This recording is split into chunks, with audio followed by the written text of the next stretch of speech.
Bueno, muy buenas noches, apreciadas estudiantes y directora Lina. Nos encontramos en nuestra segunda web conference del curso Fundamentos de Macroeconomía, donde vamos a estudiar un poco acerca de la política económica, de los instrumentos de política económica que existen pues a nivel que tiene el Estado para generar ajustes macroeconómicos. Y de igual forma vamos a ver un poco del modelo ISLM ya gráficamente. Sin embargo, les informo, y para que también nos quede en la grabación, que con la doctora Lina, pues ella lo que va a realizar en las IPAs es la profundización acerca respecto ya al modelo el ISLM. Listo, entonces nos encontramos con que debemos reconocer la importancia de la política económica como una herramienta clave para fomentar el crecimiento económico. Y pues recordemos que básicamente las políticas son decisiones que toma el gobierno pues de un país para influir en la economía. Estas políticas básicamente lo que buscan es lograr los objetivos macroeconómicos que se han trazado pues como gobierno, que básicamente siempre van a ser los mismos: es el crecimiento económico, la estabilidad de precios, el pleno empleo, la distribución equitativa del ingreso y la mejora del bienestar general de la población. Digamos que básicamente estos son los objetivos que por medio de las políticas económicas siempre se van a buscar. Bueno, vamos a hacer una breve historia, un contexto histórico acerca de cómo nacen las políticas. De todas formas, pues ustedes ya tuvieron su curso de historia económica y su curso de doctrinas económicas, pero vamos aquí brevemente a recordar pues de dónde nacen todas estas herramientas. Entonces, recordemos que previamente pues tenemos como línea base histórica a la Edad Media y al Renacimiento.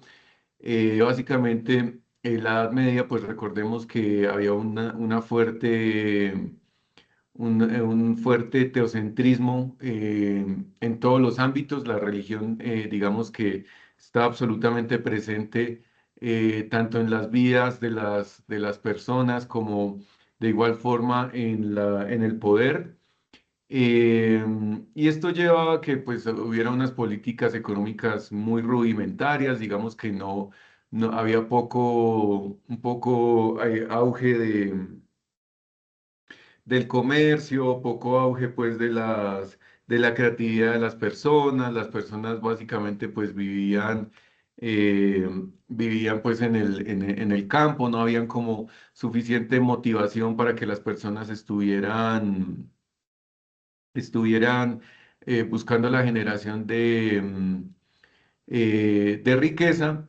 Y básicamente lo que ocurre es que con el Renacimiento, recordemos que tiene que ver también con la conquista de América. eh, pues ya hay una ruptura a todo nivel. Hay una ruptura a nivel científico, porque recordemos que antes se creía que la Tierra era plana. Eh, entonces hay una ruptura a nivel científico, a nivel de igual forma y paulatinamente el estado teocéntrico pues va cayendo y nacen ya otras corrientes. En primer lugar tenemos al mercantilismo. Pues era lógico, digamos, por la evolución histórica, que las personas empezaran a ver que el valor y la riqueza se medía en el oro y en la plata que poseían las naciones. pero como les digo, era básicamente por una cuestión histórica, pues obviamente ellos no estaban acostumbrados a esa bonanza, a ese nivel pues de abundancia de estos metales preciosos. Y pues básicamente también respecto a estas condiciones, pues hay una visión de política muy proteccionista. Recordemos que España estaba en guerras constantes con sus vecinos, estaba en guerras constantes con Inglaterra. Allí tenemos el tema de los piratas, de todo este robo de oro que empezó a efectuar Inglaterra pues hacia España, producto de toda la explotación que había pues en estos continentes. Eh, entonces, también producto de esa guerra, pues obviamente las políticas eran mucho más proteccionistas, no había tanta apertura, había como un miedo pues bastante significativo, y lo único que buscaban los estados-nación nacientes pues era acumular oro y restringir las importaciones. Allí tenemos como un nuevo énfasis ya en lo que fue el mercantilismo. El enfoque básicamente pues priorizaba las exportaciones, promovía bastante la intervención estatal, y pues básicamente lo que buscaba era por medio de políticas y de la intervención del Estado construir un superávit comercial, es decir, pues que exportaran más de lo que se importara, y pues de esta forma acumular riqueza. Pues recordemos que posterior a los mercantilistas están los fisiócratas, y ya de conformidad pues con los fisiócratas vienen los clásicos, donde básicamente los clásicos toman pues ya todo lo que tiene que ver con el dejar hacer, dejar pasar, el laissez-faire, que es una filosofía que viene de Francia, y es básicamente la no intervención del Estado, porque hay una mano invisible que guía pues el bienestar económico. Entonces, ya con esto pues viene la revolución industrial, viene el liberalismo clásico, que está comandado pues por Adam Smith y David Ricardo. Y posteriormente, pues tenemos a los neoclásicos, que tienen toda la fundamentación matemática. Ellos no se están preocupando pues por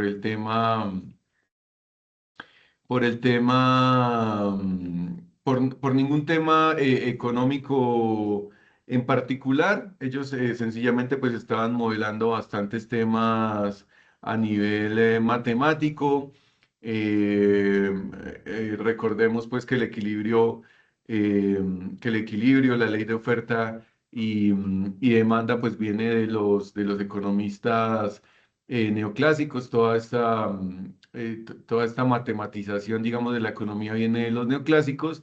Y pues además de eso existía la ley de Say, que básicamente nos decía que toda oferta crea su propia demanda. Entonces digamos que no había ningún inconveniente en términos del funcionamiento pues del mercado.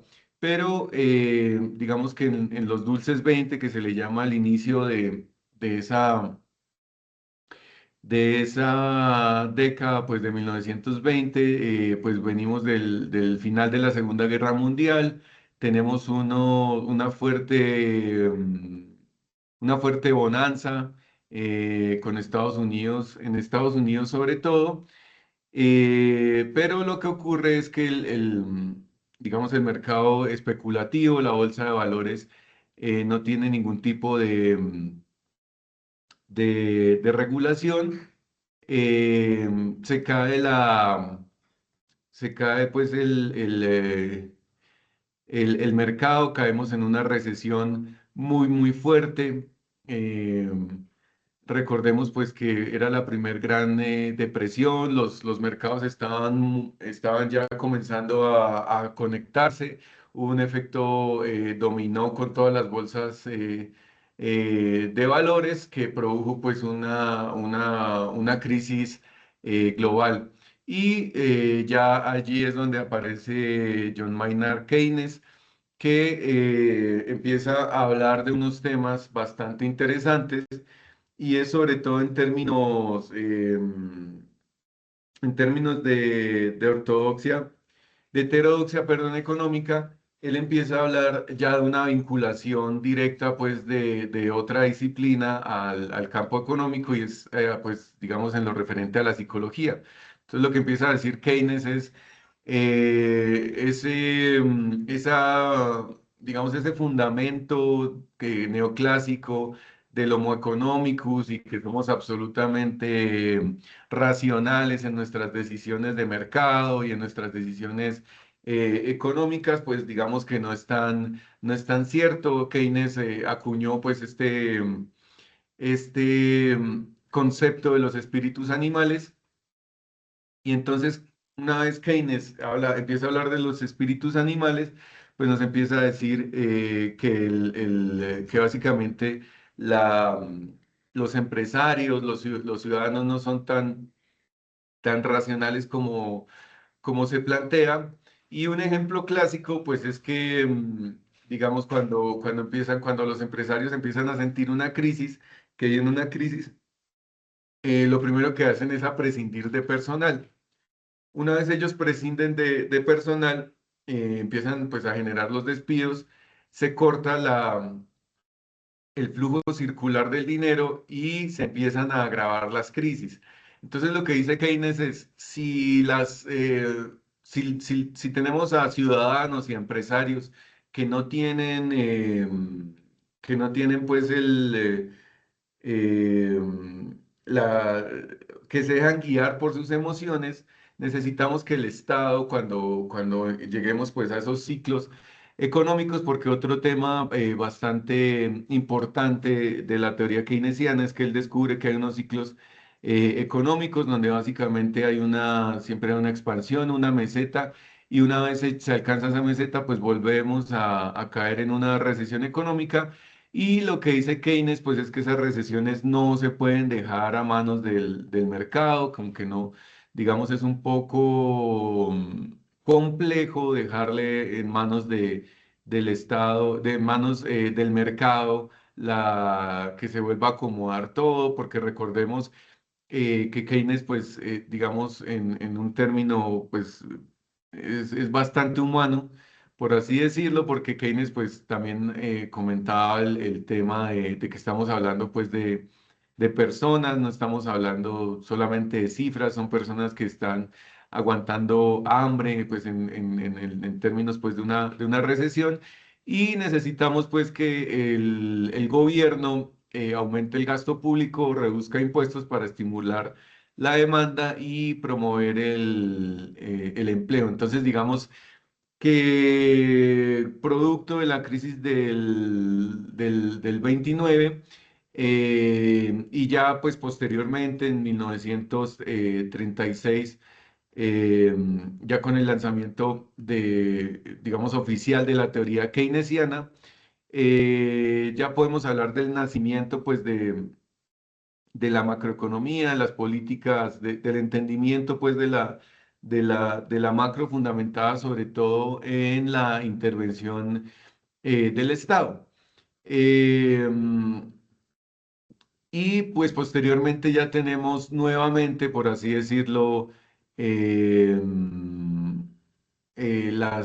como el renacimiento, por decirlo de alguna manera, de los postulados neoclásicos, ya con el señor Milton Friedman, que es un premio Nobel de Economía y es el padre del neoliberalismo. Entonces, pues Friedman básicamente lo que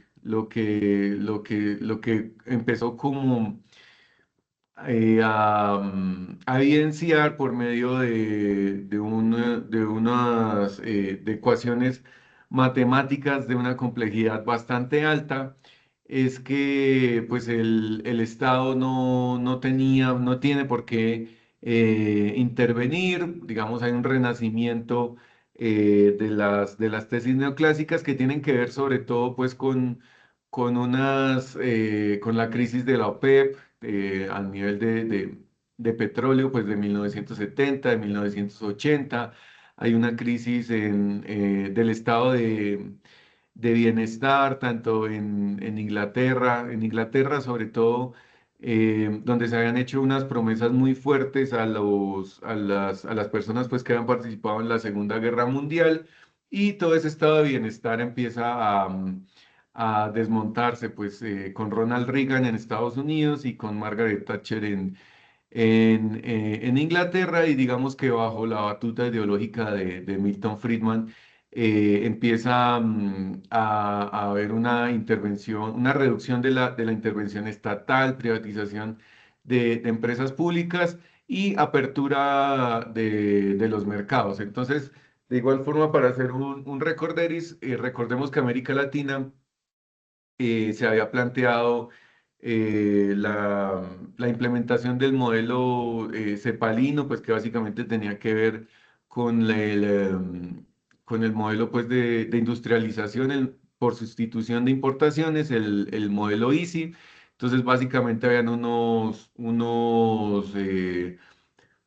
em, un proteccionismo bastante elevado, unos aranceles muy altos, sobre todo a industrias que favorecían a industrias claves para el país, para que los países pues, se pudieran industrializar.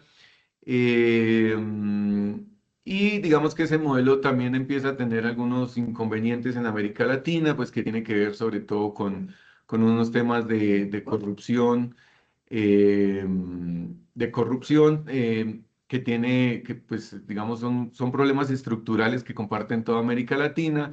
Se empieza a desmontar todo ese modelo EASY, ese modelo de industrialización por sustitución de importaciones, donde básicamente lo que se estaba,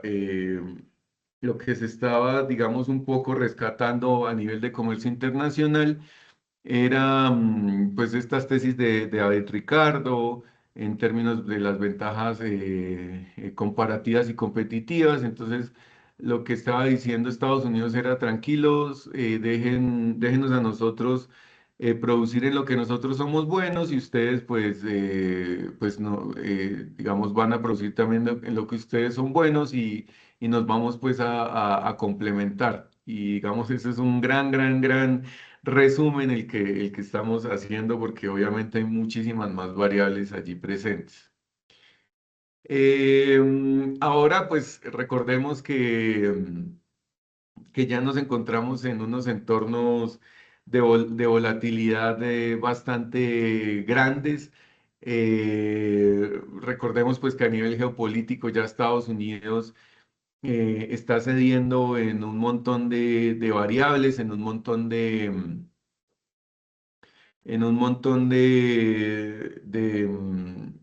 sí, sobre todo pues de mercados, en un montón de controles que antes le pertenecían solamente a ellos.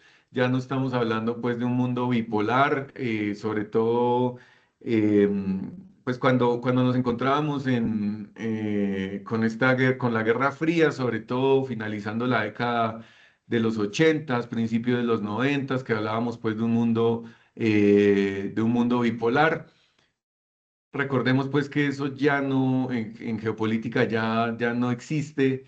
Ya lo que hay es un conjunto casi que un renacimiento de los imperios. Allí tenemos eh, pues que los BRICS, este conjunto de economías de países que estaban conformados desde un comienzo pues por Brasil, por Rusia, por India, por China y por Sudáfrica.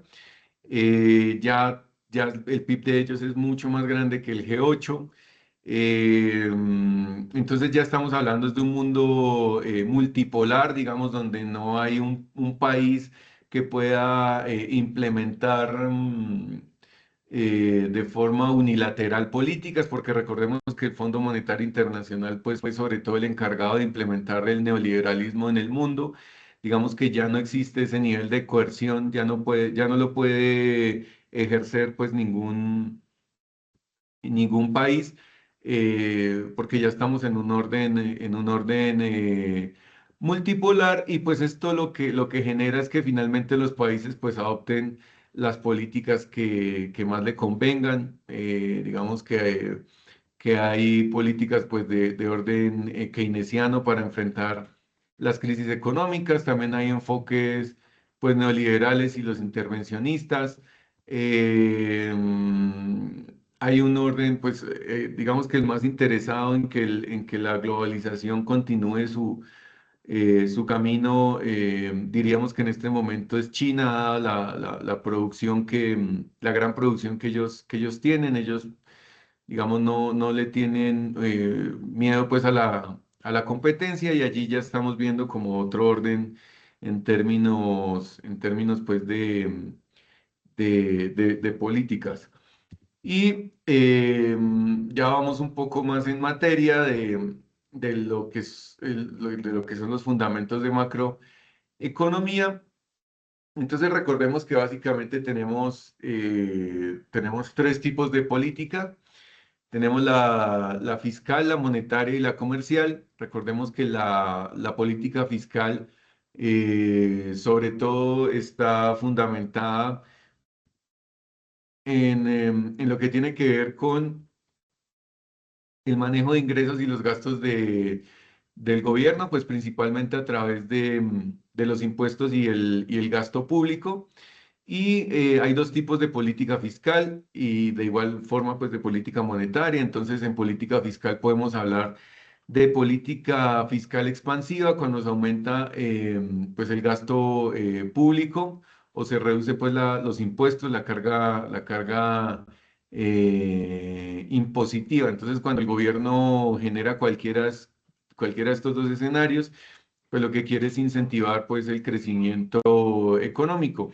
De lo contrario, y sobre todo esto se usa sobre todo cuando hay una inflación bastante elevada. Recordemos, por ejemplo, los casos tan controversiales y tan graves, como por ejemplo el argentino. Milei, pues lo que hace cuando llega al poder es empezar a reducir el gasto público, por eso él hablaba pues del tema de los recortes, eh, o también pues el aumento de los impuestos también puede ser otra vía para generar esa contracción y sobre todo eso se genera pues para un poco regular el tema inflacionario. Ya lo que tiene que ver con con la política monetaria pues se refiere al control de de la oferta monetaria, de la cantidad pues de dinero que está circulando en la economía.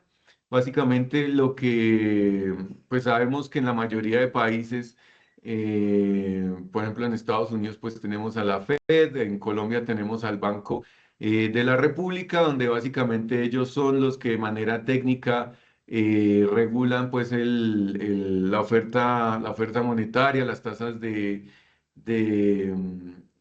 interés, y sobre todo ellos lo hacen pues con el objetivo de mantener una inflación baja pues para fomentar el crecimiento económico. Entonces pues allí ya es donde se producen unos debates más de más de orden político muchas veces, pero pues son debates que como economistas pues debemos dar respecto, por ejemplo, a a la situación del país y las condiciones están dadas, eh, por ejemplo, pues para que sigan bajando las tasas disculpa un segundito,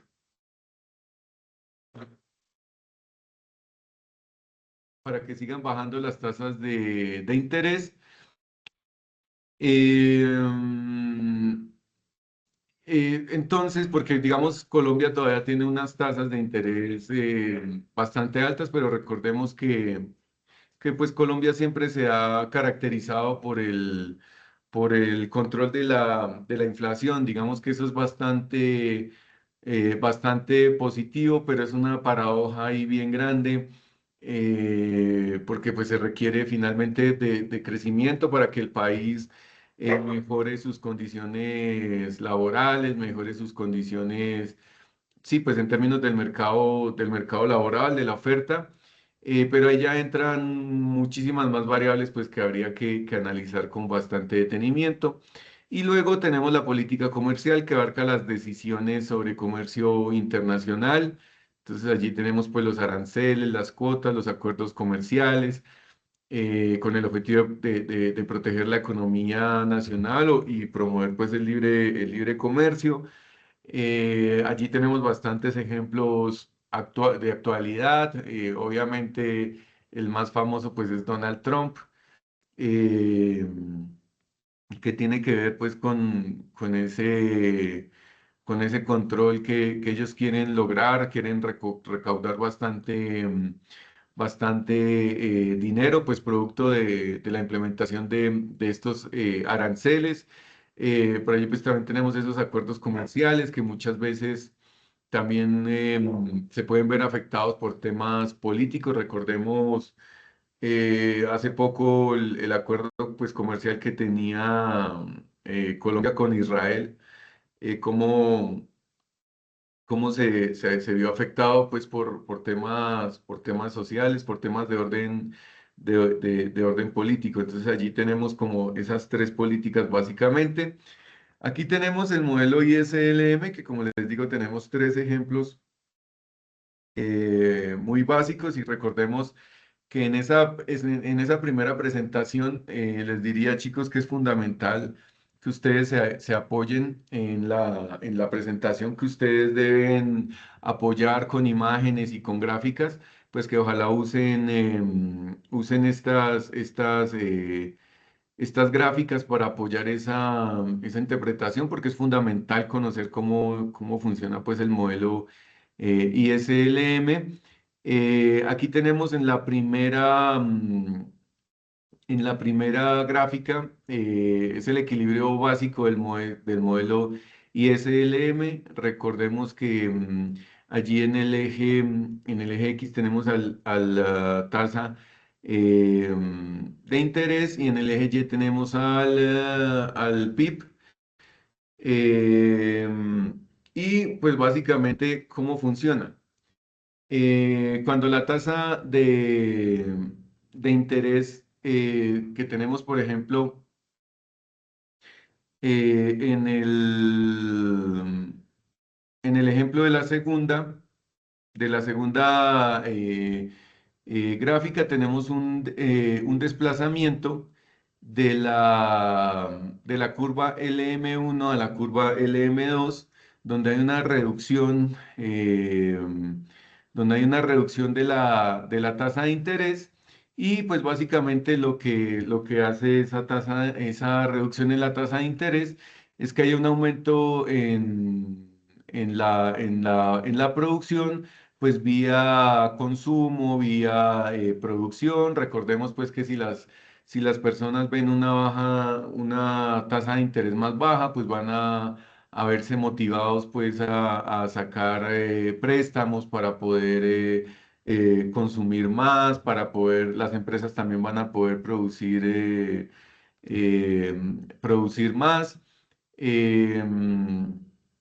Entonces esto es bien interesante pues cómo funciona estas curvas. De igual forma también vemos el ejemplo del punto de intersección de la curva IS1 y su desplazamiento pues hacia la IS2.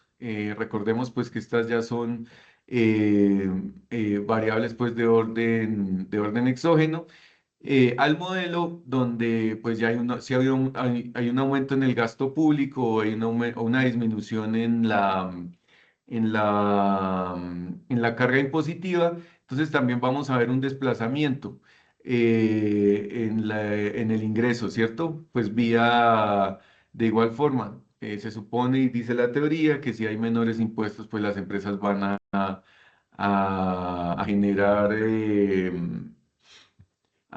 mayores puestos de empleo, entonces ahí va a haber un desplazamiento en la producción. Y pues de igual forma, si es vía gasto público, pues vamos a ver también ese desplazamiento en la curva, donde pues vamos a ver mayor gasto público, mayor empleo, pues por ende van a haber más personas con ingresos, con mayores ingresos, pues que van a poder consumir muchos más y allí es donde se generan esos ciclos virtuosos pues que se proponen dentro del modelo ISLM. Pero pues también puede existir algo que se denomina la trampa de la liquidez, y es básicamente que los aumentos de oferta monetaria no tienen impacto en el nivel de PIB, y de igual forma pues en el incremento del gasto, porque... porque básicamente las tasas son tan bajas que las personas no, digamos, no están motivadas pues a invertir, a sacar préstamos pues para poder invertir o para poder consumir. Entonces, en ese caso, un incremento en el gasto público sí podría mejorar la condición y desplazar pues el nivel de producción. Entonces recordemos que pues este modelo es una abstracción, el modelo ISLM es una abstracción de la realidad. Aquí operan un montón de realidades adicionales. Comenzando porque aquí estamos hablando dentro de una economía cerrada. Por ejemplo, aquí inicialmente pues estamos hablando solamente de una economía cerrada, solamente estamos teniendo en cuenta digamos, las posibilidades del Banco de la República, las posibilidades del gobierno en términos de un aumento pues, del gasto público, pero pues ya en la realidad operan un montón de variables adicionales. Em, Listo, entonces aquí tenemos como un recorderis de lo que les acabo de mencionar.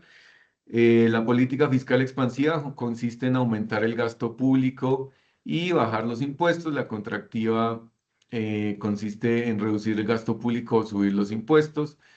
Y una neutral pues trata de mantener el equilibrio económico. Entonces la política fiscal se refiere a cómo un gobierno maneja los impuestos y el gasto público para alcanzar los objetivos macroeconómicos.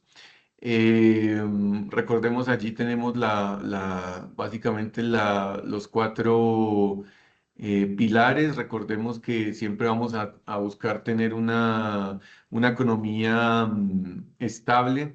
Eh, si la economía, pues vemos que está entrando en recesión, entonces lo fundamental es que el gobierno pueda gastar más o reducir los impuestos para estimular la demanda. Si la economía está en auge, puede reducir el gasto, aumentar los impuestos para evitar el sobrecalentamiento y la inflación. Un poco también lo que dicen los expertos sobre Colombia, pues es que digamos, si el gobierno no tuviera el nivel de deuda que tiene en este momento, pues con el tema de la regla fiscal, y pues si de igual forma eh,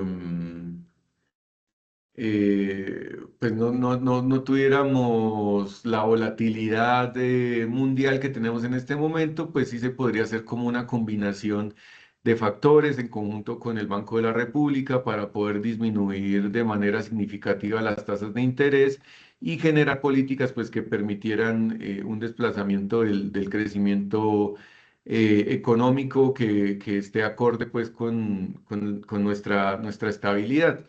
Un poco lo que dicen los expertos es que el gobierno en este momento pues no tiene como el soporte suficiente para generar esa estabilidad dado el nivel de endeudamiento con el que contamos.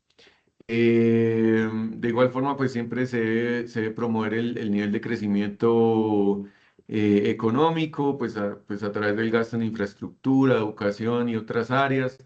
reducir las desigualdades. Recordemos que allí se habla de un sistema fiscal progresivo, donde se supone que los ricos pues paguen más, eh, un mayor porcentaje de los pobres. Por eso se habla, por ejemplo, que el IVA es un impuesto regresivo, pues porque no importa tu nivel económico, vas a terminar pagando el mismo nivel de IVA de Luis Carlos Sarmiento o de otra persona pues con bastante nivel adquisitivo en Colombia, por comprar algún bien con IVA que, digamos, nosotros estaríamos pagando el mismo nivel de IVA. Entonces, allí hay un tema bastante complejo respecto a ese debate de, de los impuestos regresivos y progresivos.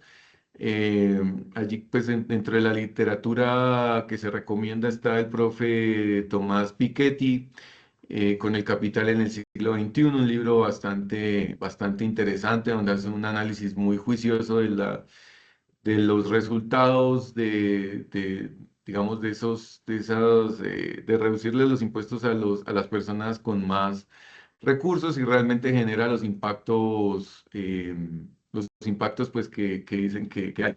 Es bien interesante ese libro para que lo consulten. Mantener la estabilidad de precios también, controlando el nivel de gasto público, la carga fiscal. Entonces los gobiernos pueden evitar una inflación excesiva o una deflación. Recordemos pues que em, tenemos el gasto público pues tiene un impacto directo sobre la demanda agregada en la economía, y pues una reducción puede desacelerarla. Eh, pues realmente un país como Colombia, por ejemplo, hay sitios donde, donde la empresa privada pues no hace como mucha presencia. De igual forma, los emprendimientos no son muy fuertes. Eh, entonces, sí hay regiones donde apenas pues las alcaldías son como las principales pues fuentes de empleo. Digamos, sí hay una realidad bien compleja que tiene el país, pero que ha ido cambiando pues progresivamente. Los impuestos, aquí tenemos los ejemplos pues de los impuestos directos que afectan directamente a personas o empresas, pues conforme los recursos que tengan, y los indirectos o regresivos, pues que se aplican a transacciones o bienes. Allí tenemos pues el IVA, el impuesto al consumo. Entonces los gobiernos pueden subir o bajar estos impuestos dependiendo de la situación económica. Entonces recordemos que los aumentamos si necesitamos reducir el déficit fiscal o frenar la inflación, y se reducen pues si el gobierno desea incentivar el consumo y la inversión, o si la economía pues está atravesando por una recesión. Eh, mm, de igual forma, pues la política fiscal expansiva se aplica cuando una economía está en recesión o enfrentando una baja actividad económica. Implica un aumento del gasto público y una reducción de los impuestos. El objetivo es aumentar la demanda agregada, estimulando el consumo la inversión. Allí tenemos pues un ejemplo, que durante una recesión económica un gobierno puede decidir si aumentar el gasto en infraestructura, como la construcción de carreteras o puentes, y reducir los impuestos para que las personas tengan más dinero para gastar. Recordemos pues esa contingencia mundial que tuvimos con el COVID-19, con la pandemia. Recordemos pues lo que ocurrió allí. Sobre todo en términos del gasto público. El gobierno se endeudó pues bastante para poder atender todo lo que estaba trayendo consigo esas contingencias. Entonces, como les digo, la realidad a veces, o siempre, la realidad siempre es mucho más compleja que nuestros modelos, pero Aquí tenemos como la estructura básica pues, del comportamiento de la política fiscal. Recordemos la restrictiva, nuevamente, pues la aplicamos cuando la economía pues está sobrecalentando, cuando hay un crecimiento económico demasiado rápido y un riesgo de inflación elevada. Recordemos que la inflación no es deseable para absolutamente nadie porque em, pues el poder adquisitivo, los ahorros que tenemos pues van a perder de la noche a la mañana significativamente su valor, entonces realmente no es algo deseable en ningún caso, entonces por eso hay que cuidar bastante ese objetivo macroeconómico, pues de mantener una inflación estable, aunque recordemos pues que sobre todo este objetivo se hace cargo el Banco de la República. Pero pues el gobierno también puede aportar, digamos, en casos de contingencias bastante graves. Y pues el objetivo básicamente es disminuir la demanda agregada para frenar la inflación y evitar un crecimiento insostenible. Entonces, si la economía está creciendo demasiado rápido, el gobierno puede reducir el gasto en programas públicos o aumentar los impuestos para reducir el consumo y la inversión. Recordemos allí, pues tenemos de ejemplo, como ya les estaba hablando, de Argentina. Aunque Argentina, pues ideológicamente es bastante fuerte, digamos que, mm, que sirve y no sirve de ejemplo porque el desmonte no fue progresivo, el desmonte digamos que fue bastante fuerte, también con unas consecuencias sociales bien complejas. Y ya, pues lo que tiene que ver con la política monetaria, recordemos que es importante eh, eh, que tenemos allí cuatro objetivos básicos de la política monetaria: controlar la inflación, reducir el desempleo, el crecimiento económico y pues mejorar la balanza de pagos. Entonces, básicamente la política monetaria la podemos definir como el conjunto de medidas que toma el Banco Central de un país para controlar la cantidad de dinero en circulación y las tasas de interés con el fin pues, de influir positivamente en las variables macroeconómicas. Su objetivo siempre es pues, mantener la estabilidad económica a través de la inflación, el control de la inflación, la gestión de la inflación, el crecimiento económico y el empleo.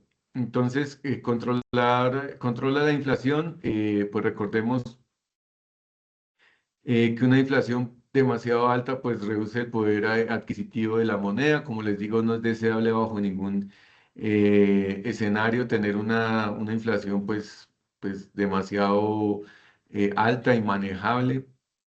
Sí, ¿alguien va a preguntar algo?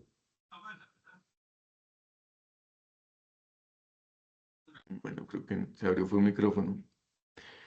Listo. Mientras que una inflación baja o deflación también puede llevar a la caída en la demanda. Entonces recordemos que todo extremo es insostenible. Entonces lo que se requiere es una inflación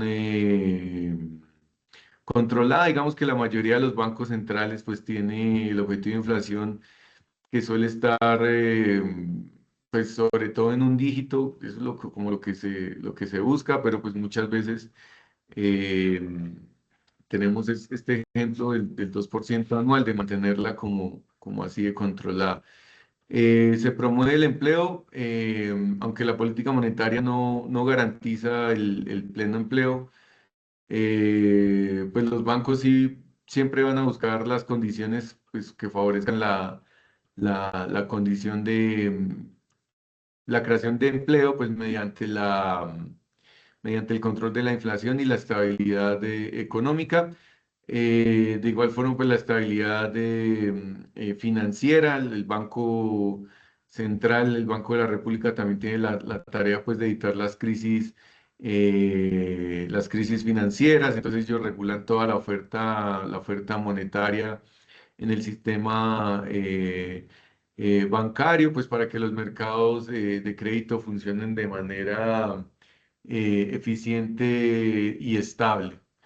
Y pues busca como objetivo final pues estimular o frenar el crecimiento económico según las condiciones por las que esté pasando el país, pues la política monetaria puede usarse para estimular la actividad económica o para enfriarla, la economía si está presentando un sobrecalentamiento. Entonces tenemos a la herramienta de política monetaria, la tasa de interés, que básicamente es el costo de pedir un dinero prestado. Recordemos que el Banco de la República siempre establece esa tasa de interés, el máximo a la que a la que pueden prestar los bancos comerciales, y pues esto afecta la tasa de interés de la economía. Pues si el banco reduce las tasas, se vuelve más barato pedir prestado, y como les estaba comentando anteriormente, esto va a fomentar el gasto y la inversión, y pues de alguna manera va a estimular la economía. Y pues de igual forma, si el Banco Central aumenta las tasas de interés, pues va a frenar un poco el gasto y a reducir la inflación. Básicamente es como el funcionamiento que tenemos pues a partir de las tasas de interés, y pues ya las operaciones de mercado abierto, las cuales consisten en la compra y venta de valores de gobierno como bonos de deuda pues por parte del Banco Central. Estas operaciones pues también influyen en la cantidad de dinero en circulación. Cuando el banco compra los bonos, pues inyecta dinero en la economía, y esto también puede ayudar a aumentar la liquidez.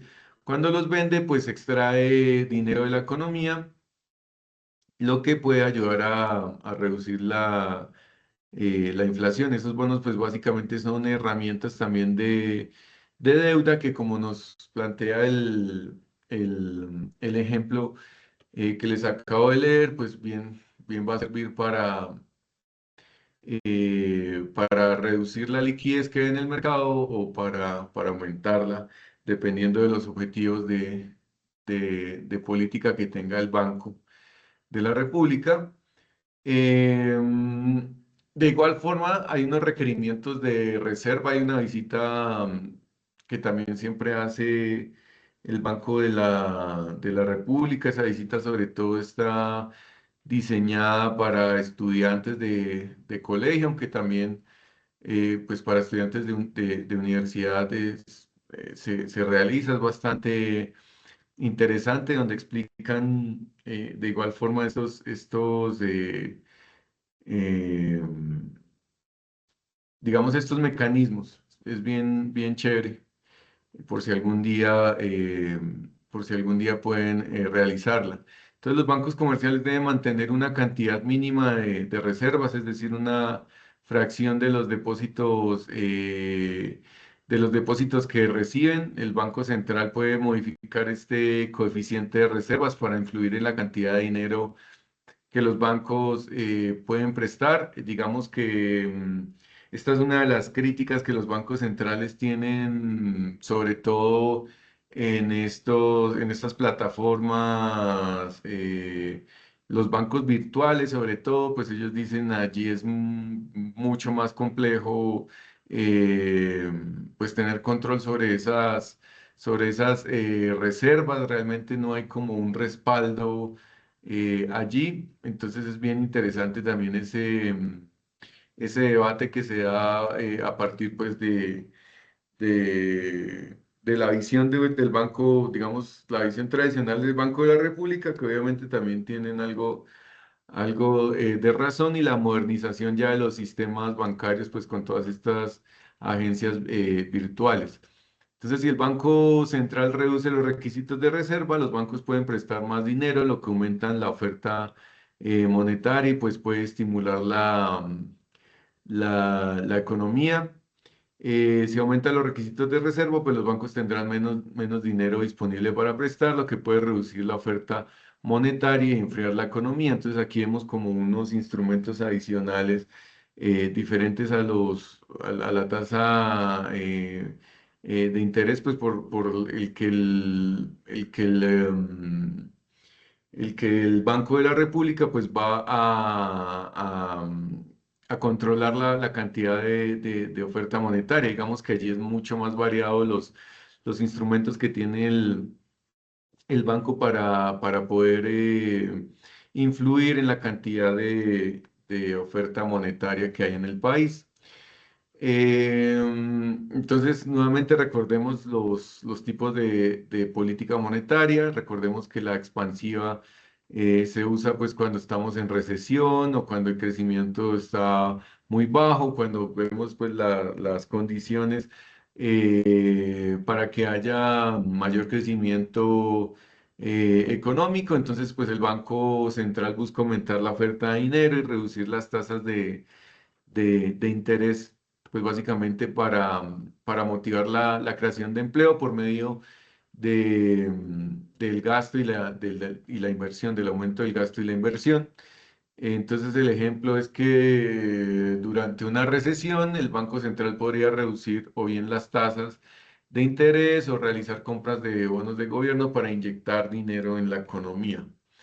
La política monetaria restrictiva, pues ya se utiliza cuando la economía está creciendo demasiado rápido eh, y hay riesgo de inflación excesiva, pues en ese caso el Banco Central busca reducir la oferta de dinero y aumentar las tasas de interés para frenar el gasto y evitar el sobrecalentamiento de la economía. Y pues, digamos, tenemos allí que si la inflación está subiendo demasiado rápido, el Banco Central podría aumentar las tasas de interés o vender bonos para reducir la cantidad de dinero en circulación. Ya recordemos que la política cambiaria pues es el conjunto de medidas que el gobierno y el Banco Central pues ya toman para influir en el valor de la moneda nacional, el peso, pues frente a otras monedas, especialmente el dólar. Esto, digamos, ya estamos hablando de un modelo ISLM, no solamente que tenga en cuenta una economía cerrada, sino que aquí ya estamos hablando de una economía abierta porque tenemos digamos, la variable tanto comercial como en cuanto a la variable cambiaria, pues con la que tenemos que lidiar también en el país. Entonces, los objetivos de política cambiaria, tenemos allí la estabilidad macroeconómica. Recordemos que esta política también nos puede ayudar a contribuir a la estabilidad general, incluyendo la inflación y el crecimiento económico. La competitividad de las exportaciones, un tipo de cambio adecuado, pues puede facilitar que las empresas puedan competir en los mercados internacionales, que también sea atractivo pues para la inversión extranjera, un cambio estable y competitivo puede atraer inversión extranjera y pues un control de la deuda externa, un tipo de cambio adecuado pues puede ayudar a reducir el costo de la deuda externa, pues que básicamente es lo que está haciendo Estados Unidos en este momento con la devaluación pues del dólar y la deuda tan grande pues que tienen ellos. Herramientas de política cambiaria, pues tenemos la intervención en el mercado de divisas, el Banco Central puede comprar o vender divisas para influir en el tipo de cambio. Entonces, pues si quiere generar una, una, eh, eh, una revaluación, por ejemplo, del dólar, pues va a optar por comprar dólares. eh, si no, pues los va a vender. Entonces, digamos que allí tenemos ese ejemplo. La regulación cambiaria, de igual forma, el gobierno puede establecer normas y regulaciones que afecten las transacciones en el exterior. Allí hay un ejemplo bien interesante y es que hasta 1998-99 el gobierno tenía una tasa de cambio fija, donde el gobierno pues fijaba, digamos, el valor del dólar y pues posterior a que ya se quita esta barrera, ya el mercado empieza a determinar el costo del dólar y allí es cuando tenemos el repunte pues del dólar respecto al peso, digamos. Allí hubo pues bastantes personas que sabían lo que iba a pasar y tuvieron una bonanza significativa si tenían los recursos pues para invertir. Ejemplos de medidas de política cambiaria, entonces tenemos que un aumento en la compra de divisas, el Banco de la República puede comprar dólares para aumentar la oferta de pesos en el mercado y así depreciar el peso, no monetizar recursos del crédito externo, entonces evita que el gobierno utilice los ingresos de la deuda externa para financiar gastos, lo que podría aumentar la oferta de pesos y depreciar la moneda.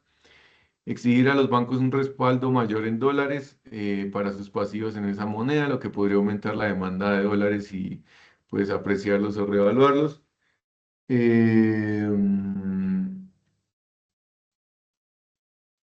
Me permiten un segundito.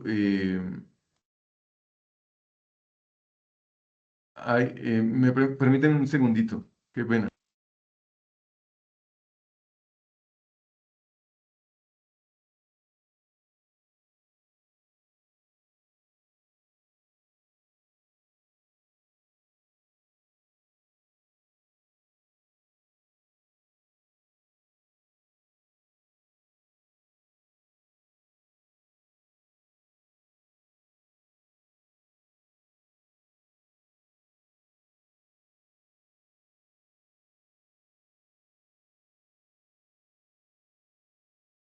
Chicos, me disculpan un segundito. Es que estamos en un ciclo de, de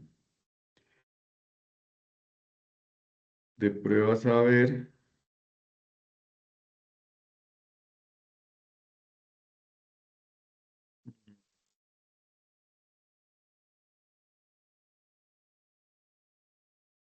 y debo dar unos privilegios.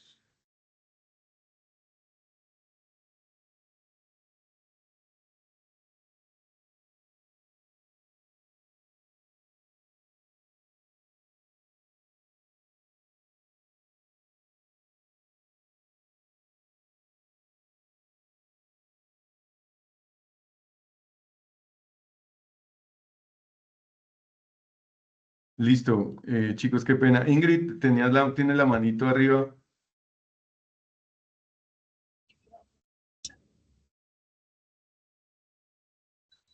Aló, Sí, Ingrid, te escuchamos. aló.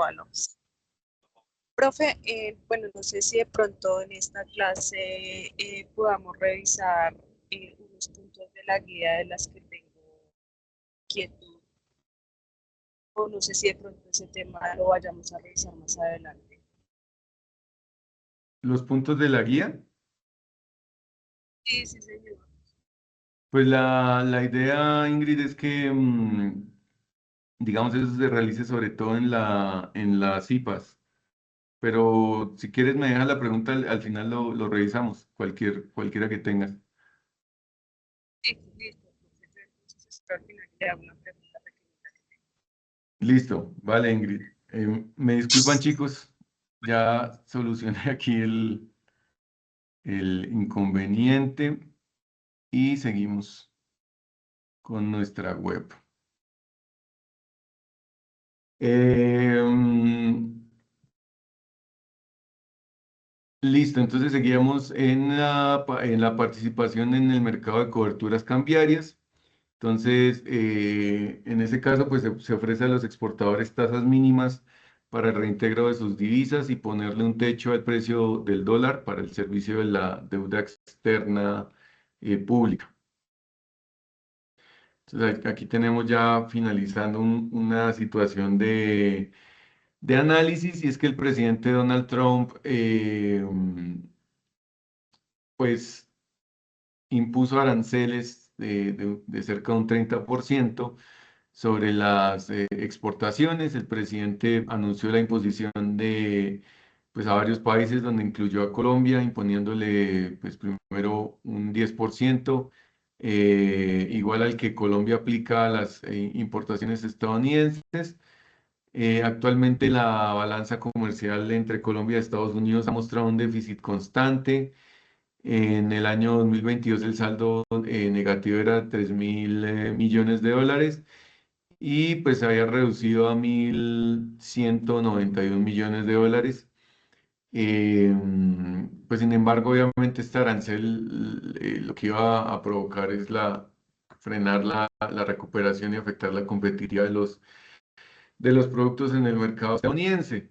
Entonces aquí vemos, por ejemplo, la imagen que nos fundamenta, pues qué era lo que estaba ocurriendo. Allí vemos cómo había una disminución significativa de nuestra balanza comercial, que del 2017 al 2024 pues tuvo su pico en el año 2022, y vemos una reducción bastante significativa al 2024. Entonces, pues realmente es un tema bastante espinoso, pero digamos que hay que mencionarlo porque allí están los hechos públicos además, ¿no? Entonces, por ejemplo, tenemos un discurso del vicepresidente de Estados Unidos, de J.D. Vance, donde él pues mencionaba por qué había ocurrido esto, por qué, digamos, Estados Unidos estaba cambiando su discurso, porque Estados Unidos fue el impulsor de las políticas neoliberales, y básicamente lo que decía que ya no, pues que se supone que el orden tenía que ser el mismo. El orden que ellos habían establecido era el orden que los países que sobre todo Estados Unidos pues fuera el que proveyera al mundo de bienes y servicios, sobre todo bienes. Pero lo que comenzó a ocurrir es que China empezó a competir bastante fuerte, y que eso ya no les convenía a ellos. Entonces, que por eso estábamos teniendo este cambio en la política de Estados Unidos. Y pues digamos que ya con estos datos que estamos viendo sobre la balanza incluso entre Colombia y Estados Unidos, vemos que no solamente era un caso pues de China, sino que realmente había un tema interesante también respecto a Colombia. Y pues digamos que allí es donde Trump empieza a revisar pues de alguna manera, pues las balanzas, y empieza a adoptar pues estas políticas bastante mercantilistas en términos de doctrinas económicas, que empiezan a afectar pues a los países. Entonces vemos a los productos que serían más afectados. Tenemos al café, a las flores, las frutas, y tenemos allí como el listado, incluso los minerales, los bananos, los textiles. Y pues digamos que allí podemos ver este análisis incluso del sector nacional. Y pues de igual forma también vemos también las exportaciones por departamentos. Allí vemos Antioquia es el mayor exportador de Colombia en términos de departamentos. Después sigue Bogotá, y hasta finalizar pues con Casanare. De igual forma, las empresas que más tienen exportaciones, pues comenzamos con Ecopetrol, obviamente. Digamos, a pesar de todo el petróleo en Colombia, digamos, sí, sí tiene una incidencia bastante grande pues en la economía. Y pues este incremento en los costos podría traducirse en una caída de las exportaciones hacia Estados Unidos. Pero digamos que lo que hemos visto es que finalmente estos cambios han sido graduales, han sido absorbidos de forma interesante pues por el mercado. De todas formas, tendríamos que seguir viendo los cambios que se vayan presentando. Eh, bueno, ¿cuáles son las consecuencias para el comercio mundial? Allí tenemos pues un artículo de la BBC, tenemos la fuente. El primero es que los efectos es un aumento generalizado de los precios para los consumidores estadounidenses en artículos como pues, vehículos, prendas de ropa. Las reacciones de las bolsas pues ha sido negativa. Hay empresas que están fuertemente expuestas por el comercio internacional. Tenemos a Apple, a Amazon, a Nike, donde se registraron caídas significativas en las negociaciones. Y pues hay una posible erosión de tratados comerciales, pues recordemos que hay una imposición unilateral donde se supone pues que se habían firmado tratados de libre comercio a cierta cantidad de años y pues cambiar las reglas de juego de un momento a otro, digamos que empieza a debilitar eh, las alianzas históricas pues que se habían tenido. Allí tenemos el ejemplo de estos países del mar de China, donde siempre han estado pues bastante separados por conflictos históricos. Digamos, China tiene problemas bueno, con Japón, Corea del Sur tiene problemas con Norcorea y con Japón. Y pues allí vimos esa foto histórica donde aparecían representantes de China, de Corea del Sur y de Japón, pues uniéndose para hacerle frente a Trump, digamos que incluso superando esos problemas bastante fuertes históricos que tienen estos tres países y logrando de alguna manera derrumbar pues esos problemas momentáneamente pues para poderse unir en torno a esto. Allí vemos también, por ejemplo, a la India en este último foro de los BRICS también estuvo reunido, estuvo muy del lado chino y del lado ruso. La India estuvo con bastante alegría participando en ese encuentro de los BRICS. Entonces, digamos que las consecuencias que trae esta imposición de aranceles pues, por parte de Estados Unidos en el entorno macroeconómico pues, de Estados Unidos empieza a tener unas consecuencias geopolíticas pues, bastante grandes. Entonces, muchas gracias. Ingrid, ¿cuál sería la consulta que tienes? ¿Me escucha? ¿No me escucha, profe? Sí, sí, sí, ahí ya te escucho mejor. Bueno, lo que pasa es que tengo inquietud en el modelo de la gráfica, en el de ISLM. Ajá, Eh, lo que pasa es que, bueno, según lo que usted nos comentó, digamos que ese modelo nos sirve para revisar el equilibrio entre dos variables, ¿sí? O sea, en este caso usted nos decía del PIB y de la la tasa de tasa de interés, si no interés, estoy mal, ajá, ¿sí? sí. Generalmente ese modelo siempre se mantiene en esas dos variables o nosotros lo podemos utilizar para hallar el equilibrio en otras variables que no sean esas.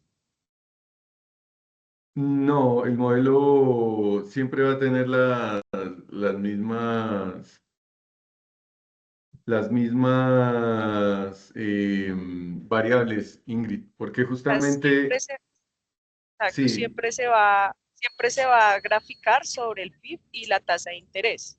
exactamente, Sí, profe. sí, señor. Listo, ya esa está clara. Respecto a esa, en el punto donde nos dan unas ecuaciones que dice el mercado de bienes y servicios, dice que con esa información debemos hallar el cálculo de la ecuación IS. Ajá. Es decir, que de esas, digamos que sí, de esas ecuaciones, por decirlo así, que hay de consumo, inversión, gasto público. De esas debemos hallar una ecuación general, que sería como la gráfica del IS. Sí, así es que lo estoy entendiendo. Porque es que en el otro lado, o sea, en el otro punto dice demanda de dinero y oferta de dinero. Y ahí dice que hallar la ecuación de la LM. Ajá. Sí, allí es Ya, cuestión con esa, de, dime. con esa información debemos sacar una ecuación por cada una, o sea que demanda de dinero y oferta de dinero hace referencia a el interés. No, la demanda, digamos que allí, eh, bueno, aquí la profe Lina nos está comentando que se halla primero la ecuación de la IS y luego la de la LMA, las variables que hay allí para que lo puedas despejar. Sí, pero digamos que mi inquietud es a qué hace referencia la IS y a qué hace referencia la LM. La IS hace referencia al mercado de bienes y la LM pues hace referencia al de capitales, sí, al de capitales. Mercado de dinero. Ajá, Ah, ok. Y esa gráfica lo que nos muestra es, por ejemplo, cuando hay un aumento en el mercado de dinero, cómo se mueve el mercado de bienes y servicios. correcto, Y ahí en donde se encuentra el punto de equilibrio. exactamente. Ok, profe. Listo. Y la otra pregunta es donde nos dice que seleccionar unas políticas que califiquen como política fiscal expansiva, donde dice reducción de 30 en los impuestos, aumento de 30 en los impuestos, reducción de la tasa de interés en 0,7 puntos. Digamos que esas reducciones hay que hacerlas es en la fórmula que nos dan de impuestos, o sea, que esté igual a 400. Ahí toca reducirle 30 puntos, o sea, sería T igual a 370.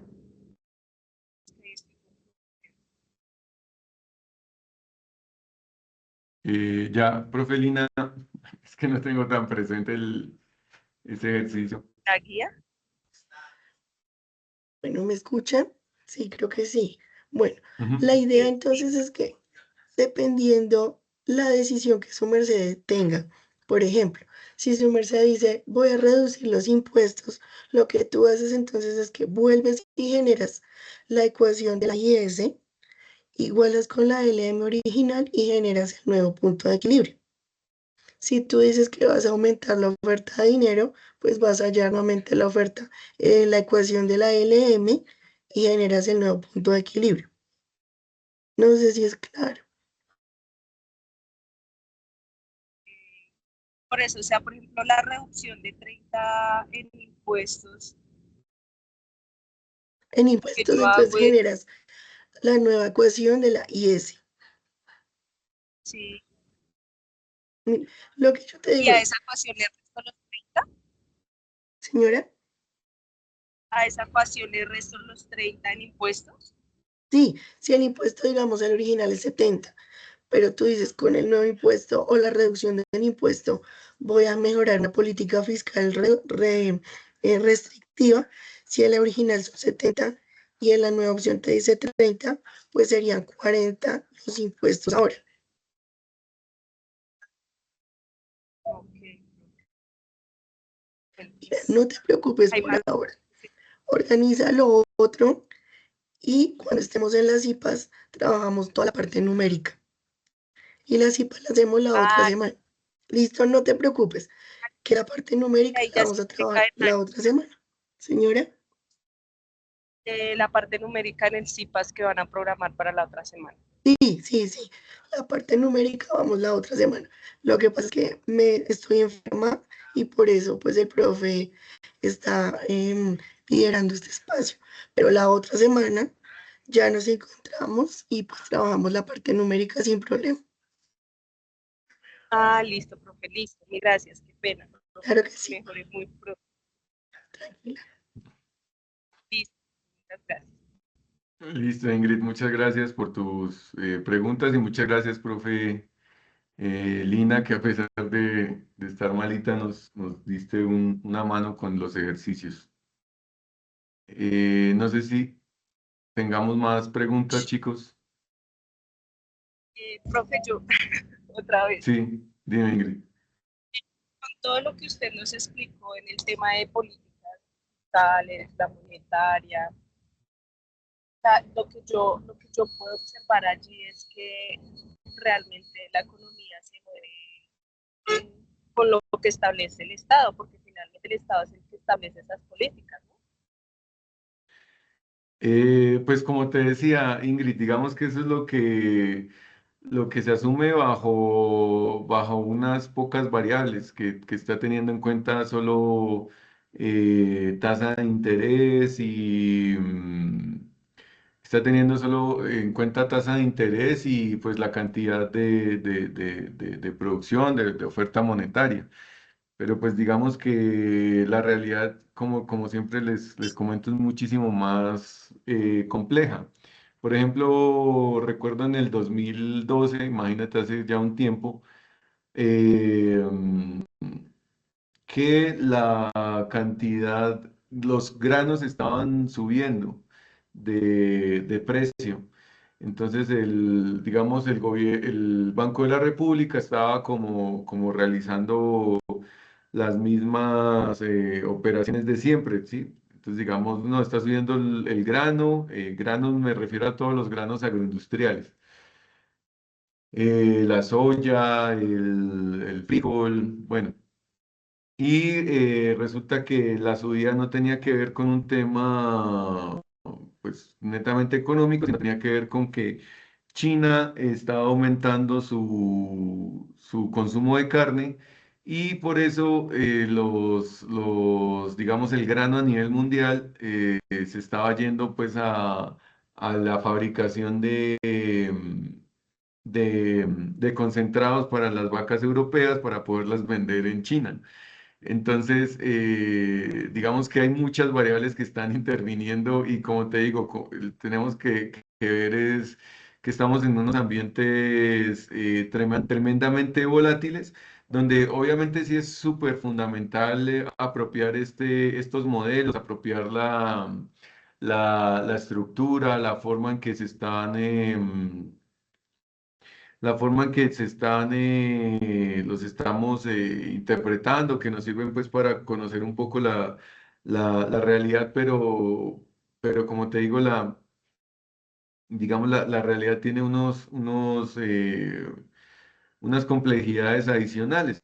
Por ejemplo, aquí en Colombia también eh, la tasa de cambio se ve muchas veces afectada pues por las economías ilegales que tienen unas entradas de dólares pues, que no está contabilizando el Banco de la República y que son de muy difícil rastreo.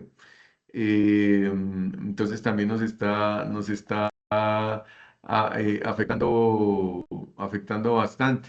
Entonces digamos que, como te digo, estos modelos funcionan y nos ayudan un montón pues para comprender de forma mucho más clara, eh, para comprender un fragmento y como el funcionamiento de ciertas variables, pero pues la realidad es mucho más compleja de como muchas veces se plantea. Ah, ok, profe. Muchísimas gracias por la aclaración. Y la última pregunta. Eh, Adelante, Ingrid. a mí siempre me ha generado inquietud el tema por ejemplo, toda la economía, llamémoslo como informal.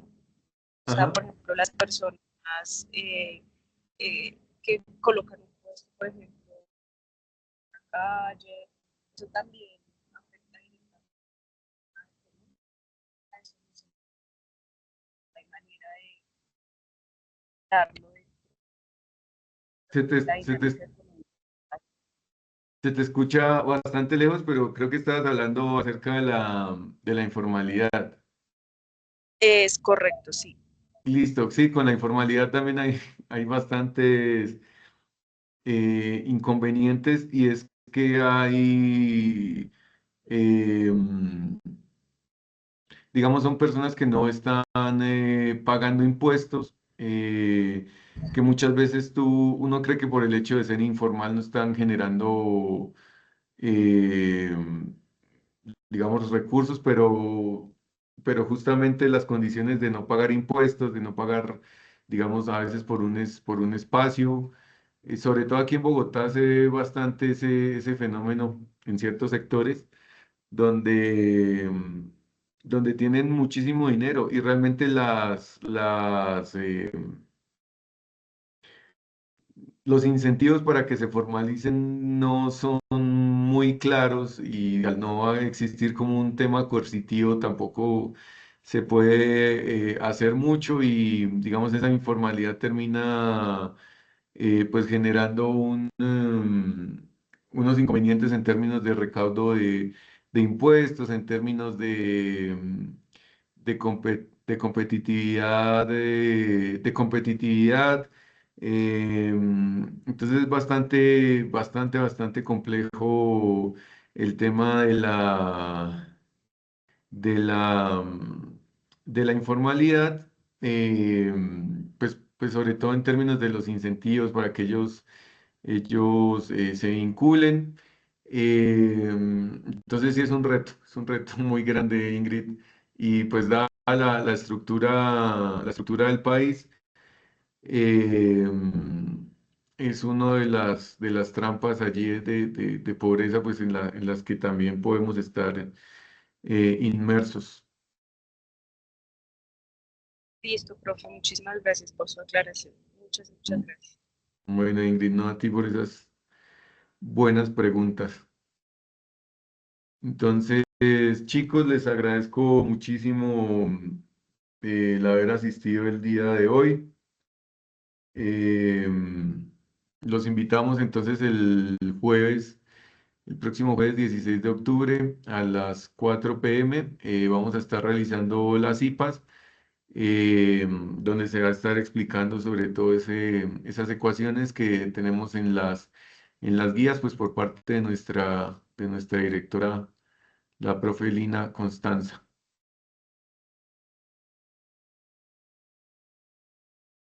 Muchas gracias, chicos. Un abrazo, que pasen muy buena noche, que estén muy bien.